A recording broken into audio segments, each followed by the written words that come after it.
Дэлхийн цагаан гүнж Жеринго Мобис Епс 3 анги. Ангийнхандаа зориулав 2021 оны 2 дугаар сарын 14. Эрт урдын цагт сайхан сэтгэлтэй хаан хатан хоёр нэгэн улсыг цахин суудаг байжээ. Хатан сайхан сэтгэлтэй учир хаан тулсын бүх хүмүүс түүнд хайртай байв. Удалгүй хатан хөл хүнд болжээ.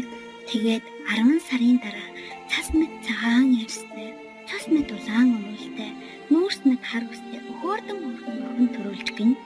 Харамсалтай нь хатан төрхийн хүндрэлээс болж нас болжээ. Хаан хэдэн жил ганцаар хаан төрөө барьжээ. Тэгээд дахин гэрлэж гин хойд ихэн гүнжийн гоо сайхан татархаж өндөр гихчин цаг бүгтрээд луугаар мануулжээ. Олон баатар эрс дайчид гүнжийг орох гэсэн боловч лууг дийлж чадсангүй. Гэтэл алс холын нэгэн хаан тулсын хангу бираар биш хуанаар гүнжийг орох төлөвөө боловсруулжээ. Ингээд тэр лууг унтаж бай. Тараар торлож талгайг нь авч гүнжийг авчээ.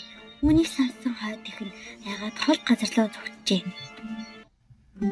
Хаан хөөхөн гүнжтэйгээ гэрлээд он удаан жил амар сайхан дан жаргажээ.